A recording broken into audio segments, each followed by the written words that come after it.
இந்த தங்கப் புதையலை காப்பாற்றும் யாழியின் கோரமான வரலாறு உங்களுக்கு தெரியுமா? இங்க பழங்காலத்துல வாழ்ந்த யாழிங்கிற ஒரு விலங்கு நாகமலை காட்டுக்குள்ள புதைஞ்சிருக்கிற தங்க புதையலை யாரும் எடுக்க விடாம பாதுகாத்துக்கிட்டு இருக்குன்னு புராண கதைகளை தெரிஞ்சுக்கிட்டு காளிங்கிற ஒருத்தனும் அவனோட மனைவியும் தங்க புதையலை தேடி நாகமலைக்குள்ள வராங்க. இப்படி வந்துட்டு ஒரு மரத்துக்கு கீழே தான் புதையல் இருக்குன்னு அதை தோண்டும் போது இப்ப அந்த இடத்துக்கு அந்த யாழி விலங்கு வந்து அவனை அடிச்சு சாகடிச்சிருது. இந்த காளியோட கதையை 30 வருஷத்துக்கு முன்னாடி வந்த ஒரு புத்தகத்துல தான் நம்ம ஹீரோயின் படிச்சு தெரிஞ்சுக்கிறா. அதுக்கப்புறம் என்ன நடந்துச்சு, அந்த தண்டை எடுத்தாங்களான்னு தெரிஞ்சுக்கிறதுக்கு அந்த புக்கை எழுதினவரை தேடியே நம்ம ஹீரோயின் வந்துடுறா.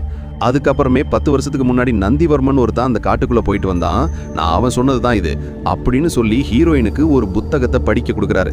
அப்படியே 10 வருஷத்துக்கு முன்னாடி என்ன நடந்திருக்குன்னா, நந்திவர்மா அவனோட ப்ரொஃபஸர் கிட்ட ஒரு மேப்பை கொடுத்து, இதுதான் நாகமுறை புதையல் அடையிறதுக்கான மேப்போட ஒரு பகுதி, இன்னொரு பகுதி உங்ககிட்ட இருக்குங்கிறது எனக்கு தெரியும், நீங்களும் என்னோட அப்பாவும் பாதி வரைக்கும் அந்த புதையலை தேடி போயிட்டீங்க, இந்த பயணத்தை எங்க அப்பா இறக்கவும் செஞ்சுட்டாரு, அவருக்காக அந்த புதையலை நான் எடுக்கணும்னு சொல்ல அவருமே அவர்கிட்ட இருக்கிற மேப்பை கொடுத்துட்டு மேப்போட கடைசி பகுதி பொற்கொலன் வம்சத்தை சேர்ந்த ஒருத்தங்கிட்ட தான் இருக்குங்கிறதையும் சொல்லி அனுப்புறாரு.